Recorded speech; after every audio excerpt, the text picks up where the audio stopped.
Hey, happy Monday. Welcome everyone to Success Champions Live. I didn't have a very exciting weekend. I spent a lot of Sunday hanging out with Peyton, so that was pretty miserable. But Sorry, I didn't do a whole lot. Did you guys do anything exciting for, I guess, was it, Easter weekend?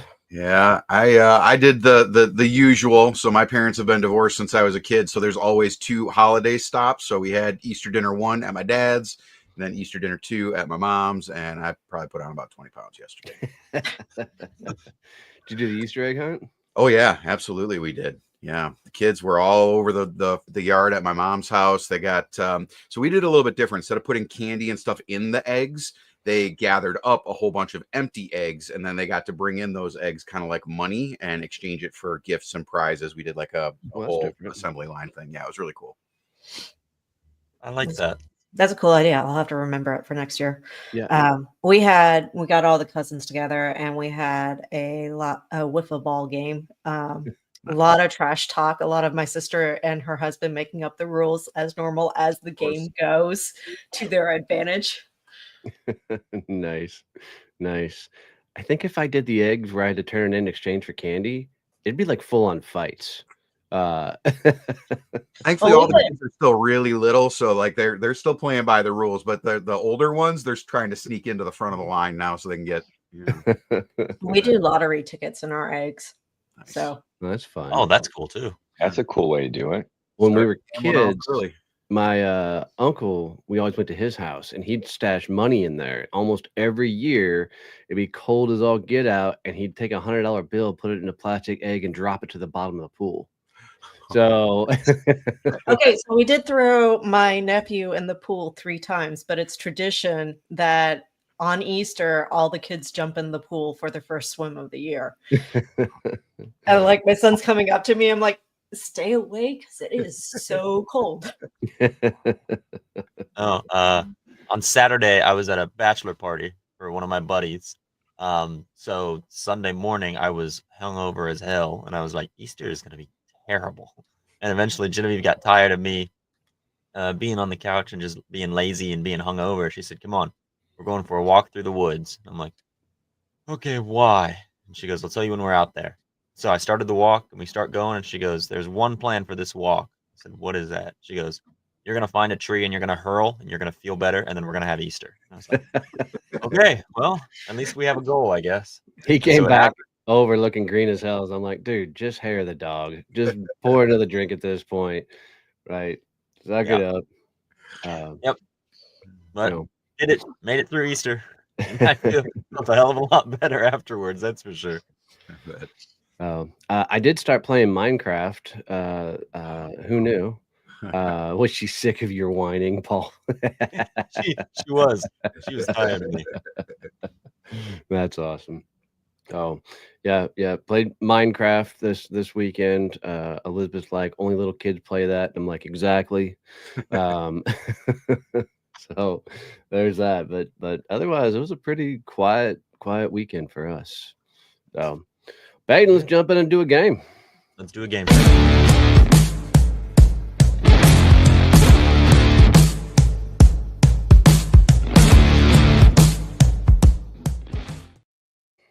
All right, we're playing real or fake. Some people call it fact or crap, Bernie. Yeah.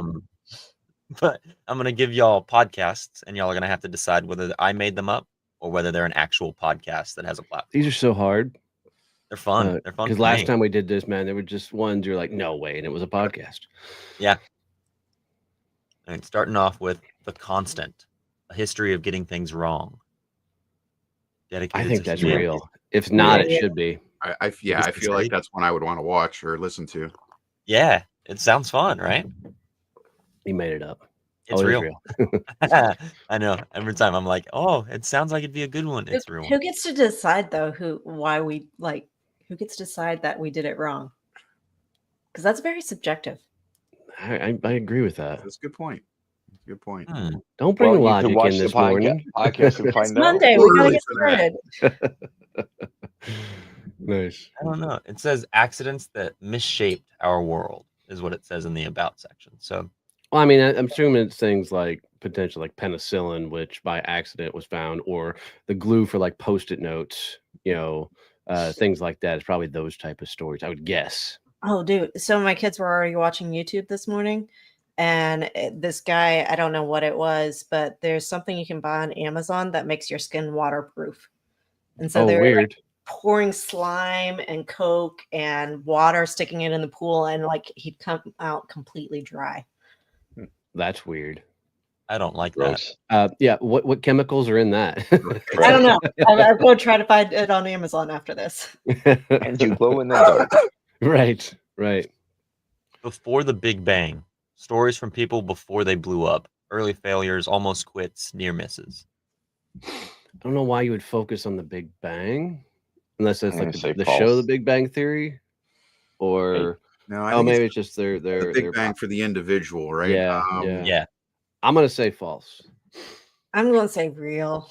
I feel like this is a real one people too. out there. Yeah. Fake. All over the place with this one. This one's fake. Yes. That's a point for Donnie. We need Yeah, a it is. scoreboard. No, we're not getting a scoreboard for you, Donnie. Everything is alive. Unless you cry. Then we'll put up the scoreboard. Yeah. Yeah. Only Like scoreboard we keep is when you cry. Interview style podcast where inanimate objects like a can of cola or a lamppost are brought to life with improvised conversations. I'm gonna say this one's real. I think bet there's it's real. a few 'cause- comedians on there that are voicing over lampposts. Didn't you already put this one up though? Like Did I? 3 weeks ago? Yeah, I can't remember if it's real or It fake. sounds familiar. I think it's real. This one I did put up a few weeks ago. I wanted to see if y'all remembered it. It's real. All right. Next is Tiny Town Legends. Interesting, funny, wacky tales about local legends, mysteries, and folklore from tiny towns across the world. The I stories bet that that never would be made interesting as hell. Yeah. Mhm. I hope it's real. Yeah. There's enough stories. I'm gonna say real. I'm going to say real too. I think so too.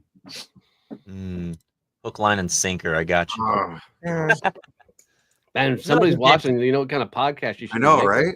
Well, it doesn't I help. know. We went to Half Price Books and they had a book of like abandoned towns. And it was just all these towns around the US, all the world, towns that just had been abandoned. I So want my own town. That'd be fun. The town of Donnie. there's one that has like mannequins set up. Oh, that's creepy. Yeah. That is creepy. There was one guy made a YouTube channel about it, an old abandoned mining town out in California. I can't remember the name of it right now, but he's got a whole YouTube channel of trying to rebuild this abandoned mining town, and he's the only person in it. It's up on a mountain, and it's really freaking cool. But I can't remember the name of it right now. But I loved his YouTube video for a while. All right, The Amelia Project, dark comedy fiction podcast about a secret agency that helps people fake their own deaths. I'm going to go real because the last one was fake. I'm going with fake. Yeah, I think I'm gonna go fake as well. Jessica's just playing the odds. Yes. Real. Or Ty Donnie. Project. Ghost Town Living is the name of that YouTube channel. Oh yeah. 1.8 million subscribers. That's insane. And no one wants to go live with him. No, I'm it's sure cool. at this point people have. Yeah, he takes the old mine carts down into the mines and then like examines them and tries to see if there's anything that was left behind from old miners, because they'll be worth money if there's old denim you find down there. All sorts of shit you can find. Crazy.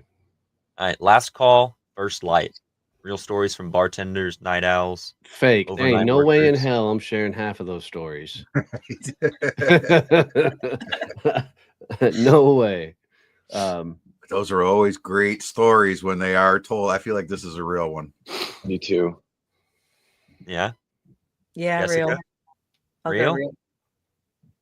Donnie's the only one that knew it. Yeah, there's no fucking way. I know those stories all too well. Yeah, I thought if anyone was gonna think that was real, it was gonna be Donnie. He was like, "Fuck yeah, there's a lot of stories in there." No, there's a lot of stories you don't want told. That's fair. I didn't think of that side. All right, last one. Off the grid, on the record. That I'm gonna People say who real. left traditional life. Real. Fake. 50-50 It's shot. real. I mean, 2 real, 1 fake. All right. This one I made up as well. Ah, I I mean, know. we tied, Jess. That sucks. Yeah. Yeah. In the end, y'all tied. That was fun. I like that one. Nice. Keep it rolling. This is Todd Lennig with Southern Tier Bookkeeping. Serving the needs of small businesses by overseeing data and compliance. Focused on relationship building, Southern Tier seeks to learn what makes your business tick, all to ensure accurate bookkeeping and to stay within compliance regulations. They believe that they can't successfully manage your books until they fully understand your business. And today, Todd gets the hot seat with the Success Champions team. Hey, Todd, I gotta say, it's been a lot of fun getting to know you. I still remember our first conversation where we were talking about networking and, you know, our groups and the likes and some of your experiences. And so it's nice to see you jump in, join SCN, and how much you've actually dove in. You're fucking everywhere, which is awesome. So Thanks. really glad to have you. Really nice to know you. Tell us a little bit more about what you do and how can we help you today? Sure. Southern Tier Bookkeeping. I help small businesses keep their books in order so that they, one, especially this time of year, can go to their CPAs or their tax professionals and file on time if that's what they're ready to do. But more importantly, they know where their business stands each and every month because they get what bookkeepers call a closed out month. So everything is categorized, reconciled, and then they have some reports to look at. So they have that peace of mind knowing that they're set and ready to go so that they don't have to worry about running payroll if they want to put another truck on the road or something along those lines. Nice. How can we help you today? What's the biggest thing we can do to help your business blow up? Sure. One of the struggles I have is a lot of my clients come to me, or prospective clients come to me with a lot of several months of bookkeeping. They're behind on their bookkeeping, and they want that consistent, ongoing bookkeeping, but they're behind, and so that sell, if you will, is really tough because they're basically paying for 6 months, 12 months, sometimes 2 years of bookkeeping to get caught up. So how do I sell that without selling it and getting them over that big, huge price hurdle, if that makes sense? Oh, it does. It does. Who's your ideal client? Sure. A construction worker, home services, professional services, folks, basically anybody without carrying a large inventory. Okay. How long they been in business? 5 years, we'll say, and really bringing in that 250K of revenue for the year. That's when they really need a bookkeeper as opposed to wanting a bookkeeper. And why do they typically come to you for becoming their bookkeeper? Most of my clients come to me through referral based. So someone said, you need to talk to Todd, whether it's a CPA that doesn't do bookkeeping, whether it's another business owner, whether it's somebody from a networking group. That's how they're coming to me. Rarely do I find someone through an ad or just, cold calling. What's your current sales process? And then we'll start jumping in. Sure.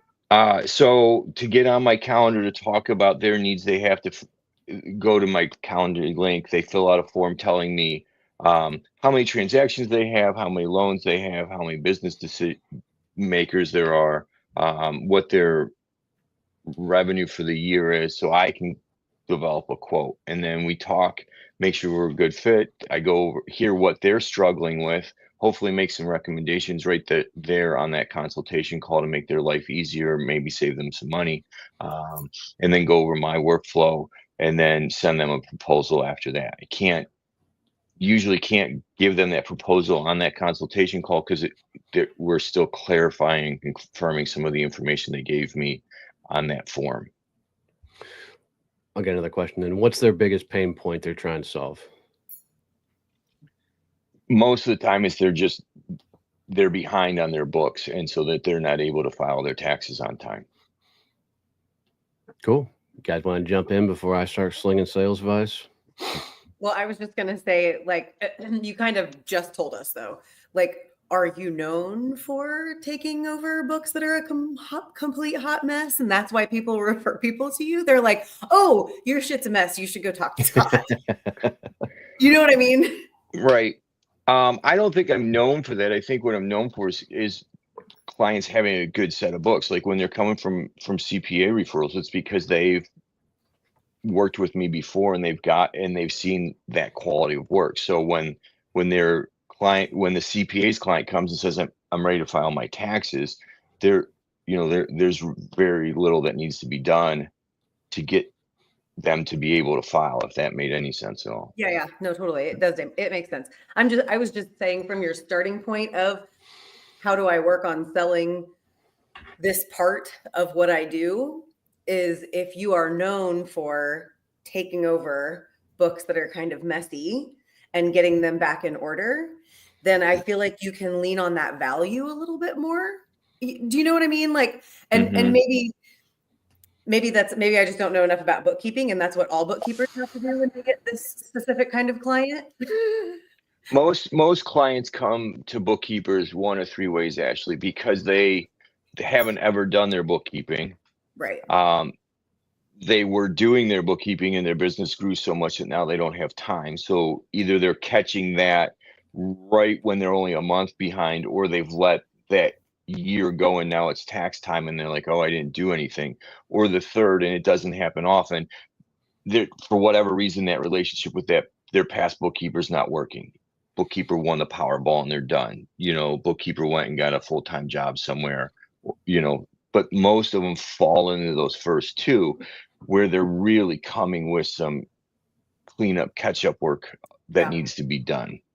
And so and I'm just asking clarifying questions, so I apologize, but so when you come in and look at somebody's books, are they signing a contract to stay with you until you can unscrew them? So you're saying, like, I need 2 years to get you caught up and back to where you need to be, and so you're signing to stay with me for that long? So my clients come. So if you came to me and said, hey, Todd, I want you to do my books monthly, but I'm 2 years behind, I would give you a price to clean up that 2 years. It wouldn't take 2 years to get you caught up. It would take a couple months. And then from there, we keep going. I call it an engagement letter, and there's different like based on my packages, how much notice you have to give me if you're going to go somewhere else. But it's 10 days to 30 days is what you got to give me. You're not locking in for a year by any means. But you were talking about the cleanup time that has to happen from the past, not like you need that long to clean it up. So I got you. So if you're coming with 2 years cleanup, it's not going to take me 2 years to clean that up. It's going to take me 2 or 3 months, depending on how big your business is. But the initial nut that someone would have to pay is based on how far back you have to go and clean up. Right. So that's, I guess that was my next question, is that part of it is what you're talking about. Yes. And that initial nut, Bernie, is the big nut, because the example I use is, we don't have any trouble paying $100 to our internet provider every month, right? It's no big deal. But if your internet provider wanted $1,200 right off the bat, you'd be like, oh my God, that's a lot of money. And so that's what they're seeing. Now I have taken and offered to break that payment down, right, over to, as much as I feel comfortable doing. So that's one way to do it. But it's still a huge, to continue to coin what Bernie said, it's still a big nut. How many clients are you wanting to bring in a month? 2 to 3 is really what I like to bring in if I can, after that, because it's just me right now. So if I bring in too many, then I can't get my monthly clients, the ones that have signed up that I'm keeping monthly. I can't keep up to date with those guys. Okay. What happens when you're presenting the number for the cleanup? Are you getting objections? Are you getting pushback? Are you getting people just flipping the fuck out? I have tried to really give them a warning not to get sticker shock with it, that it is a big number. You're going to see a big number. It's going to be a fair number. And then I use the internet analogy that I share with you guys. This is what's going to happen. You've got 2 years of bookkeeping to clean up. There's, be like paying 2 years of your of your internet bill. Most of the time, Donnie, I'm sending that proposal to them, and then I don't ever hear from them. They ghost out on me. Okay. Go ahead, Jess. Are you able to just jump in and be like, hey, this is if you want to clean up 2 years, but if you just want to start straight flat right here and go into that monthly reoccurring, are you able to do that? I can, but most of the reason they need that cleanup is because they haven't filed their taxes for the last 2 years or whatever. Is taxes your problem? No, it's not my problem. It's getting it cleaned up so that they can file. I mean, I know it's not what you want to do. You want to get their books clean and everything else, but if that's going to kill the sale, I'd rather you bring on the client and keep running and constantly suggesting, hey, you need to think about those past years, because at some point it's going to come bite you in the ass.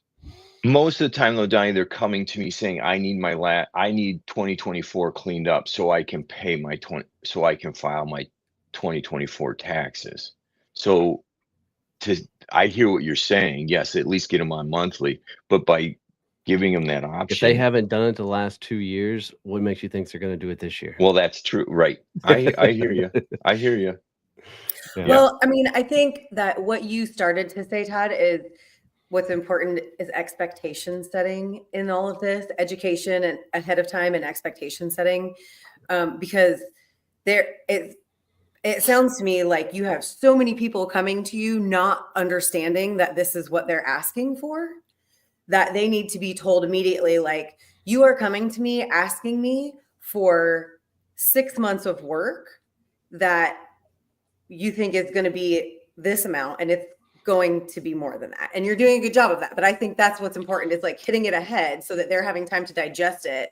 And the explanations are great. I mean, any other anecdotes you can put around that to help them understand what that, like, you're not going to get a maid to come clean your junky hoarded up house for the same price as if you had it all clean and ready to go.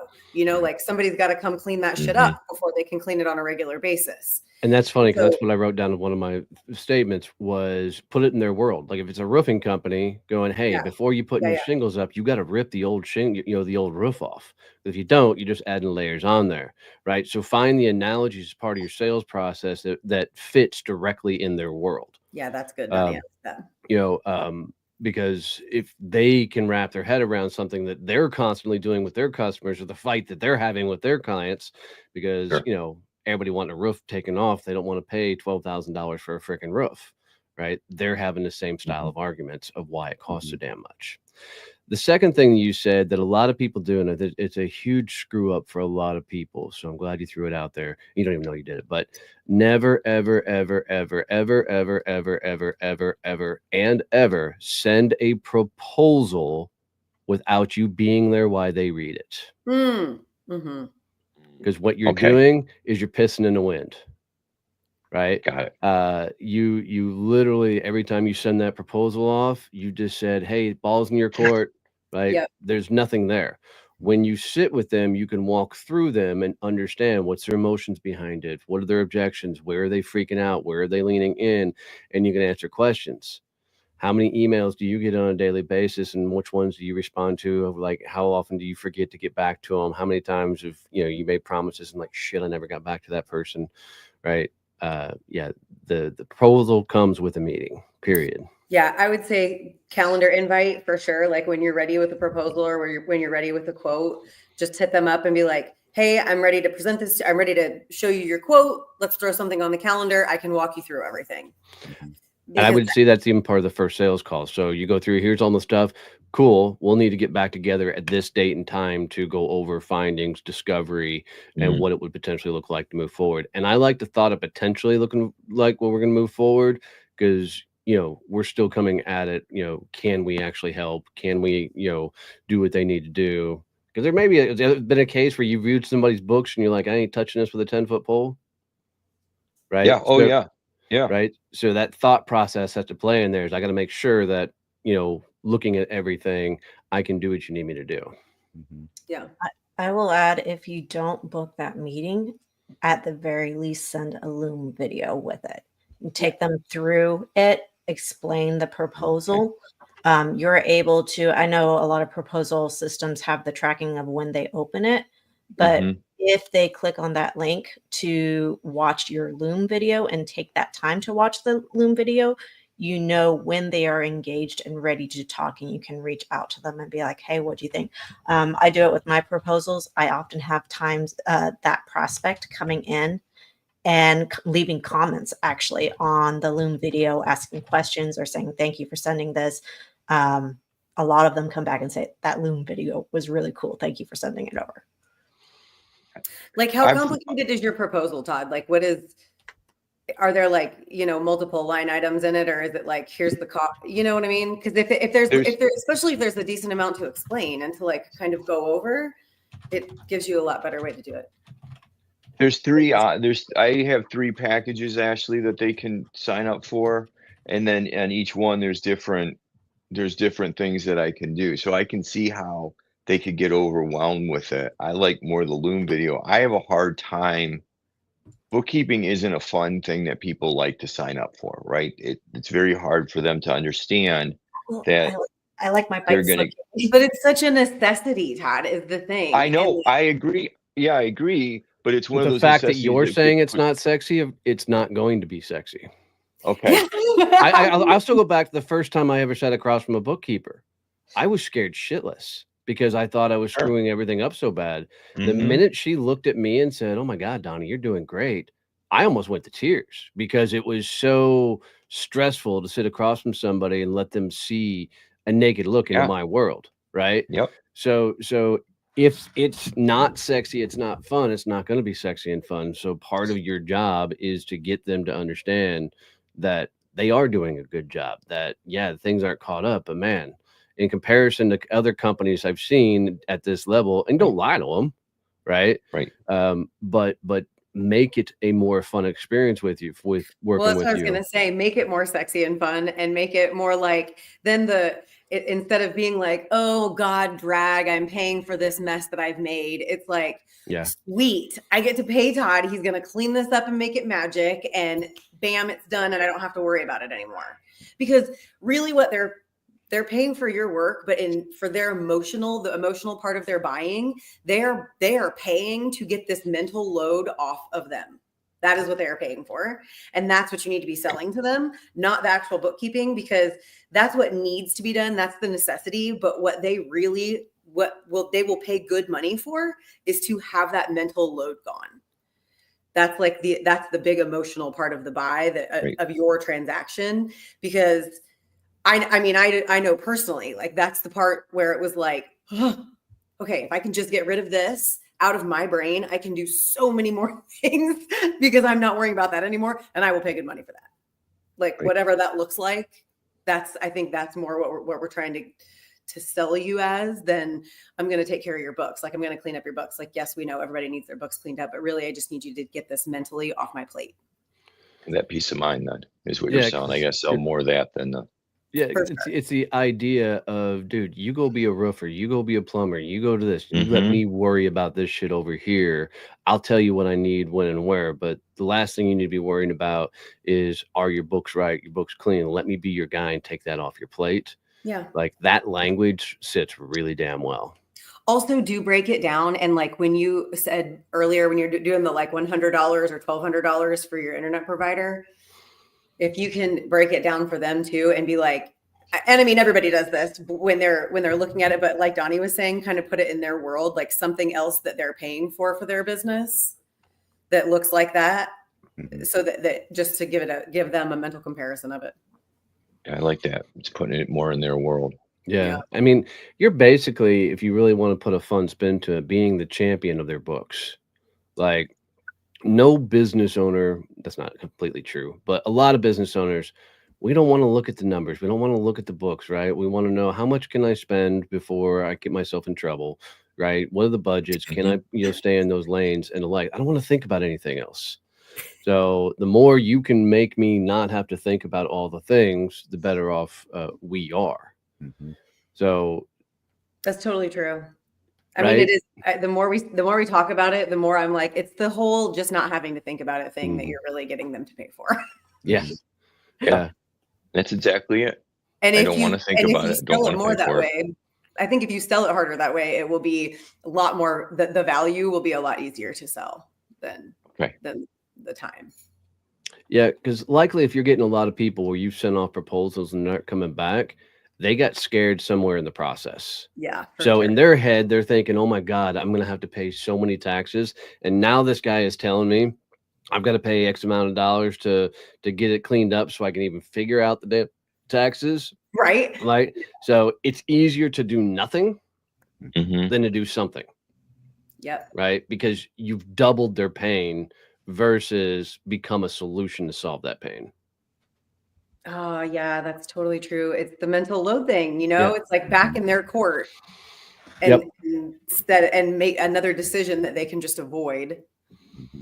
Yeah, totally. I like the Loom video idea though, because that does make it a lot more comfortable. Like if you can't get the in-person call with them, I would always still shoot for an in-person call if you can. I mean, I know it's not sexy, it's not fun, but it's so important. And if you can explain it to them, if you can make it look simple and make it be like, look, this is all I have to do. It's going to take me some time, but then it's over. It's done and we're good. I like the finale of it. Like it's over. It's done. You don't have to think or worry about this anymore. Yeah, because that like I said, then that alleviates that mental load for them.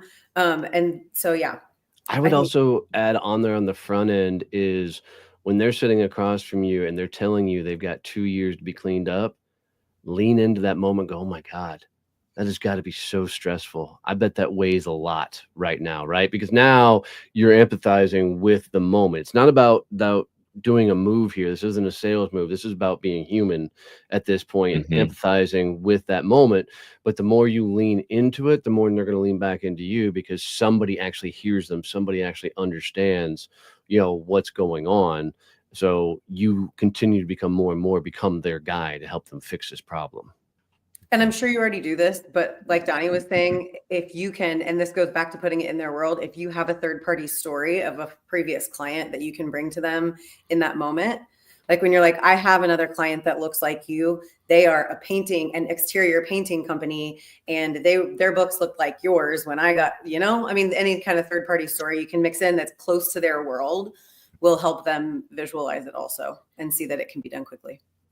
And I like to get closure into conversations when I'm going to do a proposal is when we sit down with this proposal, are you okay if we decide, yes, we're going to move forward with something, or you're not ready for it and no's okay?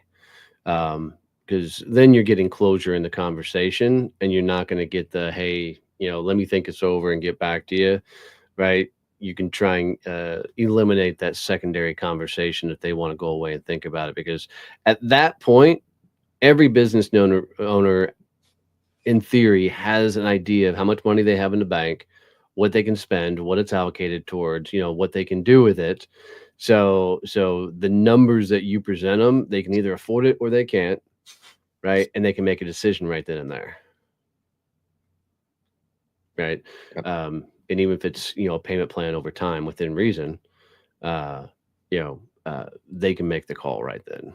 And if they got to go away and think about it after you've laid everything out, it's a stall tactic. They want to not have closure on this because people assume if there's no closure, then both parties feel okay. They don't think about what the non-closure affects the other person because they're constantly thinking, well, what the hell happened here? They're thinking that if I don't tell you no, you won't feel bad. Right. No, I want the closure. I want the closure. Tell me you're done, please. But also they don't want closure because every time they've done it in the past, sales have been taught for years to overcome objections. So whatever they say will be used against them. Right. So it's easier to fade away than to say no because they don't want to hear the 50 different ways you're going to try and tell them they should say yes. And I don't want to do that. That's not what I want to do. You don't want to do it, then that's fine. So, and I would take everything we said also and go look at your digital experience. Go look at your website. Go look at your Google business profile. Go look at all these online spaces and ensure that all of this sales language that we're discussing right now is embedded into your website, into your LinkedIn, into your Google business profile. So that way, when they meet you and they go search you online, everything is lining up. Your books, your money is one of their most personal things to their life. So they need to come in knowing that they can trust you with your money. And if you're not creating this full experience, then there's a gap and they're like, I don't know if I can really trust him with my money. Yeah, I love the whole idea around, let me worry about your money, you go run your business, something along those lines. Well, and the thing about being able to be face to face is, like we keep saying, this is a pretty emotional conversation. Like there's a lot of emotion tied to money and tied to the business and things like that. So you will be able to see the apprehension on their face as you're talking about it. And you can, if you're comfortable doing this, this is not that big of a deal, but just sometimes people aren't comfortable asking about feelings. But like through the conversation, if you can see them getting apprehensive, you can stop and say, how's this feeling for you? Like, how are we doing right now? How's this going? Because you don't even have to say, I see apprehension, but it gives them the open opportunity to say, I am so overwhelmed by this right now. And it can give them the opportunity just to spill to you some things that can then be helpful for you to help them get over the hump. Right. Jess, how many people, when you send them that proposal through Loom, I'm assuming you send it in an email, but then you also go over it in Loom, or do you just send them a Loom link? Because my question is, can you see how many people you just send the proposal to and not open the link? I'm not sure. Do you just when you send your proposal over through Loom, do you just send that Loom link to, obviously in an email saying, look at it and go from there? So I use a system called Better Proposals. It is a online digital kind of proposal that, at the end of it, I'm able to send an email out. But do say, hey, I have to take you a quick walk through, because usually the proposal before I jump on a call. So my process is information. That way, when we do jump on that call, they question going to be. You're breaking up pretty bad, Jess.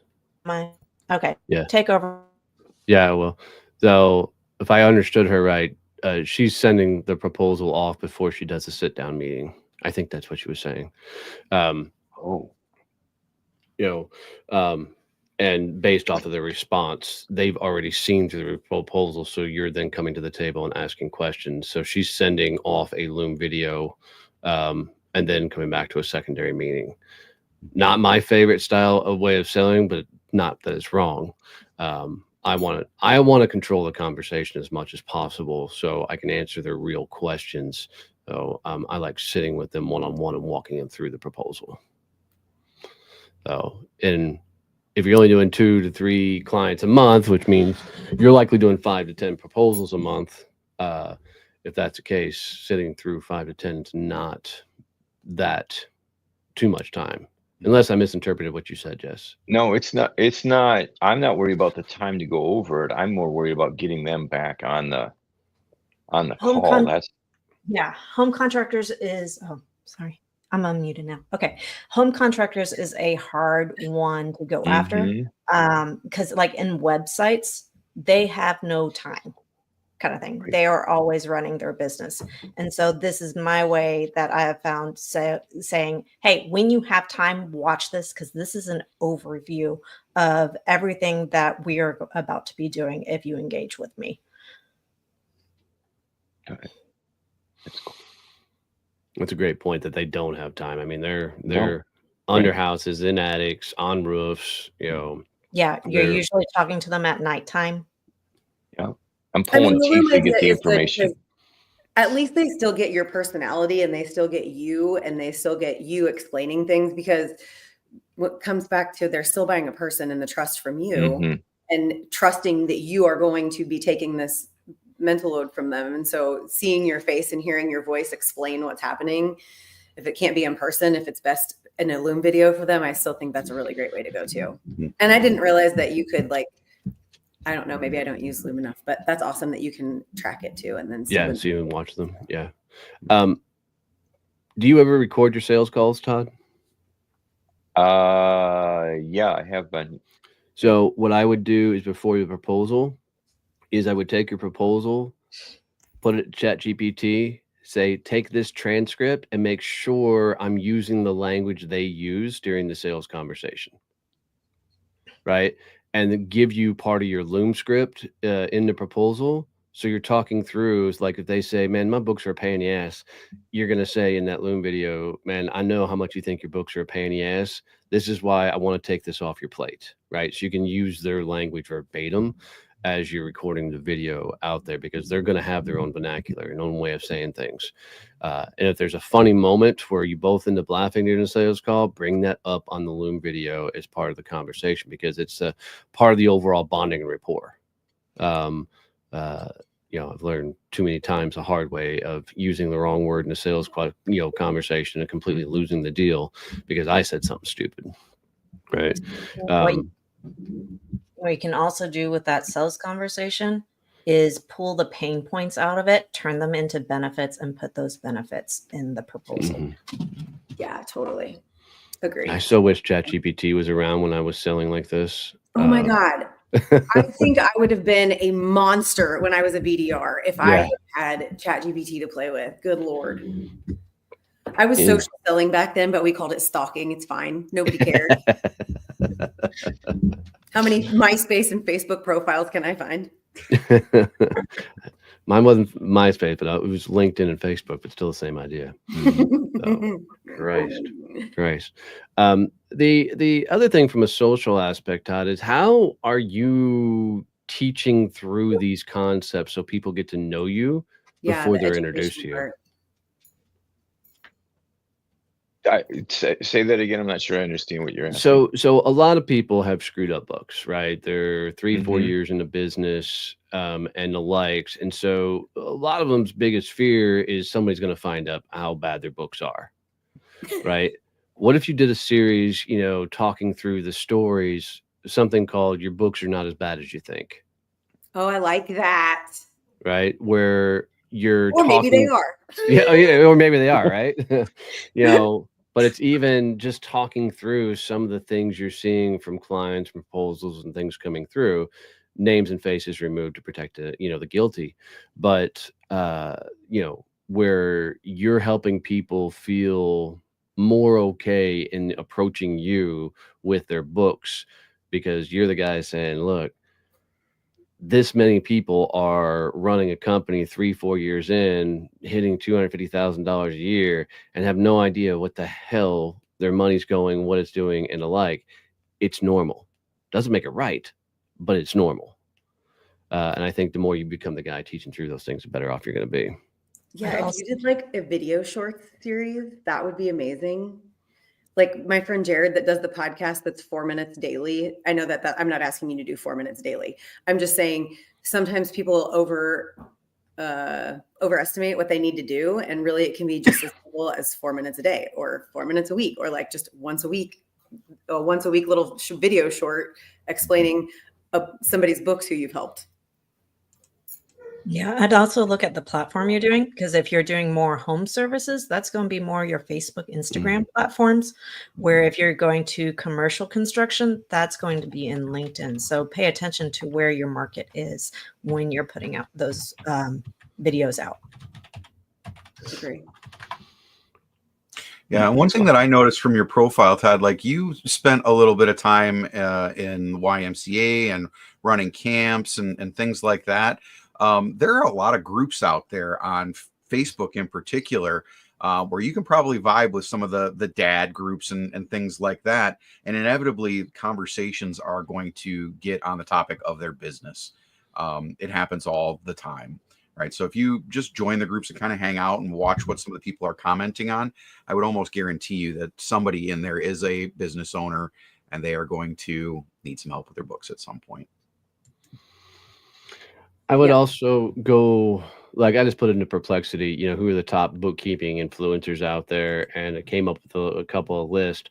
I would go look and see what other big name bookkeeping people who are putting out content, and just see what kind of content they're putting out, and see if there's things or similar styles of things you can say or put out there, that resonate with you. I mean, uh, there's some pretty big players on LinkedIn and Instagram seem to be the biggest ones popping up for a lot of these bank, you know, bookkeeping or accountant CPAs. But man, I am all about following other people's content and see if it's working and see if I can change it into my vibe, my world, not duplicate or replicate, but use what they're teaching in my world with my spin on it. And that seems to work really, really, really well. Donnie, tell the story about, I think it's like you in a construction, being a board member or something like that. For the Greater Fort Worth Builders Association? Yeah. Yeah. Tell that story. So the largest deal I ever closed in my life was with a lumber company. And the way I got that deal is I introduced the Fort Worth largest custom home builder to the largest lumber company in the world.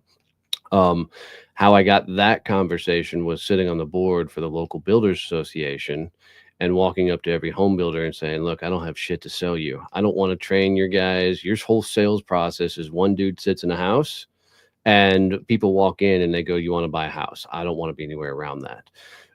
But I will take you to golf. I will take you to dinner, you know, and the likes, and we hang out. 6 months of making friends with all these custom home builders, because in an association, there were like 90 custom home builders, but there was over 600 people trying to sell to those custom home builders. But making friends with all the custom home builders, all the vendors started coming to me and asking me how the hell I had relationships with these custom home builders. And I'm like, oh, you want to meet them? And so I started taking the vendors out with these custom home builders. And I became the guy that connected all the dots. And, you know, just happened to make that big ass introduction that led to a ridiculous amount of money for both companies. And, you know, the CEO from that lumber company flew into Canada from Canada because he wanted to meet the guy that made the introduction. And then I worked with him to get his sales teams across North and South America.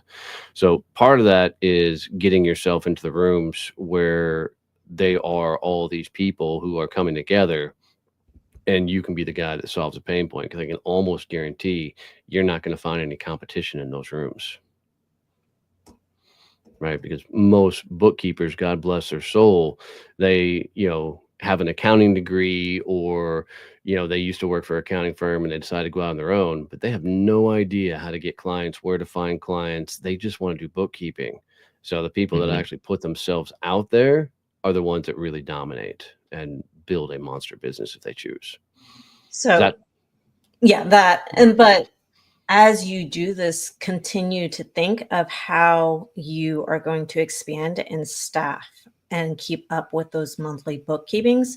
I have several bookkeeping clients, and that is their one bottleneck, is they start getting traction and then everyone knows them as a amazing bookkeeper. And so they get filled, and now they're too filled and they have no support. So keep that in mind as you continue to grow, because you will go off to the races once your name gets out there more and you become that reliable source of bookkeeping. Excellent. Yeah, that's a concern, Jessica, is how do I staff up and keep that going? Here's an idea. I am part of SCN, but I am also part of a lot of other communities, some that are paid, some that are not.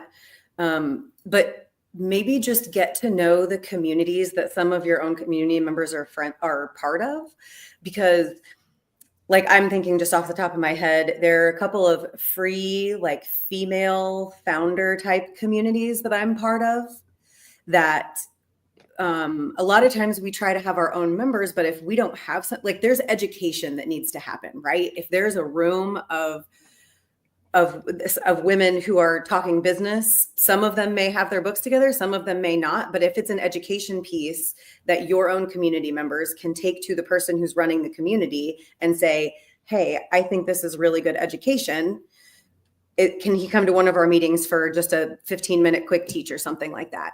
You know, kind of like when I go around to the SCN meetings and teach about putting your profile together. It's that type of thing. But just doing, you know, finding other communities to do that in. And like the dad communities, that's a great one. There's a group called Iron Tribe that some of my male friends are a part of. That's just men in business stuff. I think, I don't really know, mental health a lot too. But then like free dad communities and stuff, those are great places to show up. Yeah. Anytime you can be in front of the room, being the guy teaching the content, it's a win. Right. It's a win. And there's a lot of amazing communities out there. I'd even throw Outlier in the mix. It's a paid community. I think they're like $170 a month, but you know, they've got, you know, a couple thousand people in there. I don't think there's a lot of opportunity to do a lot of teaching in there, but the network. No, they do. They have, there's a power hour situation where you can like sign up to do power hour and you do a teach, and then can do question and answering if you want to. But Scott McGregor, who runs that, such a genuine good dude. He's just a good guy. And I just he just sent me a video this morning on his treadmill. He's a good dude. But even the free communities, like I'm specifically thinking of one that I'm going to try to introduce you to and try to get you in. And I'm trying to get Trey in there too, because I think the payment situation is one that people don't think about. They just automatically sign up for Stripe and don't do anything else. And I think that bookkeeping is one that people really want a referral for. You know what I mean? Like, because it's such a big deal, they really want to feel good about the person that they're signing with. So if someone in your community brings the person in and says, I'm in another community with this person and I trust them, it's like, okay, where can I sign? So 100%. I see it all with your business books. Bookkeepers see it all. They see where you're spending your money. They see if you can afford that fancy car you're driving around. That's so true. God, you gotta play into that. Oh man. Yep. So true. I can see where you're spending your money. It's interesting. You mean you can see that I've signed up to go to like 8 million different things that I don't need to be going to, but or that I don't have the money for, but that I really want to go to. Yep, I see that. Those are exactly what he's talking about. Yeah, that's exactly what I'm talking about. I mean, I can't see your stuff because I don't see your books, but yeah, for my clients, that's exactly what. I won't. Yeah, that's exactly what it is. As long as you're not counting the number of trips I take to the liquor store, we're good. But that's why. But actually, that's exactly why it's a referral. That's why I do better with referrals, because there's that inherent. You want to be able to trust that I'm not going to talk in the community or whatever saying, "Oh yeah, Ashley's driving that big F-250."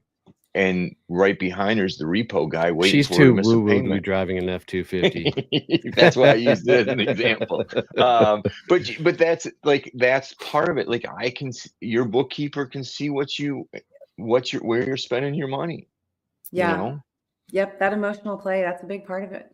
Yeah, it really is. But Ashley, you could carry a lot of gems in a bed of an F-250. Do you guys know what my dream? I literally just told someone last week that whatever anybody thinks my dream vehicle is, they're probably wrong, because it's actually a Sierra 1500 AT4, a GMC, a truck. That's what I want. So I was right there. You were right. You were real close. I was closer than you were, Donnie. Pull things like trailers and shit like that, you know. I want to see you in a ball cap and pigtails or ponytail, because that is not the vibe I get off of you whatsoever. Are you going to do yoga poses in the bed of the truck? I mean, what are we doing here? Oh, yeah. Definitely. You know it. Well, Todd, we've thrown a lot of shit at you, my friend. Thanks for sitting with us. What are some of your kind of high, takeaways, lessons learned? What are some of the things you're going to do from here? To go over that proposal with those clients, those prospects, either in face-to-face like this, or at least, if nothing else, a Loom video, which I think is going to probably be the majority of them, because it's hard enough for me to get them on the phone once, much less twice. So that would be the good way. And then the other part, which I like, because then I can track that they're watching and seeing that. So that to me was one of the best thing. The dad groups in more communities is good. I like presenting and teaching. So to continue to do that, that just reinforced that's another right thing to do. Mhm. That's awesome. That's awesome. Well, brother, thanks for hanging out with us. It's been fun getting to know you. Look forward to seeing how big your company goes as you continue to evolve and push everything forward. So thanks for hanging out with us. No problem. Guys, Thanks for having me. absolutely. Let's kick it over to events. What events do we have coming up in the near future? Bernie, you got anything coming? I've got nothing for a few weeks. My next one isn't until May 20th when I run my next Audience Alchemy. Nice. In a little while. Nice. Ash, you got anything? Nope, nothing coming up. I got everything coming up is closed stuff that's not open to the public, unfortunately. Right on. Jess? Why did I get British all of a sudden? I'm sorry. I don't know where that came from, but I'm just going to let you roll with it. Awesome. May 7th is Think Big series. I'll be launching that at 10 a.m. Then, so be watching for announcement on that. Nice. I don't have any outbound workshops. We got some internal workshops for SCN coming up. I'll be working on getting some more workshops up out there. But we do have the Badass Business Summit coming up September 17th through the 19th. If you haven't visited one of our networking groups, Success Champions Networking, everybody you see on here is a member and proactive in the community. So get your butt over to successchampionnetworking.com and come visit a chapter and get your butt to Fort Worth September 17th through the 19th. This is going to be a hell of a show, hell of a shindig. We're getting ready to start marketing the hell out of that. We're already halfway sold out on that. It'll all be around business development this year. We're going to go break some shit and have some fun doing it. So make sure you get there. And otherwise, we're here every Monday, 8 a.m. Central, getting your week started off, even when I need a few more cup of coffees to get today's going because, well, I'm getting older, I think. But we're here every Monday, 8 a.m. Central. Hope to see you guys next week. Go have an amazing, awesome, badass, wonderful week. Love you, mean it. See you. Bye.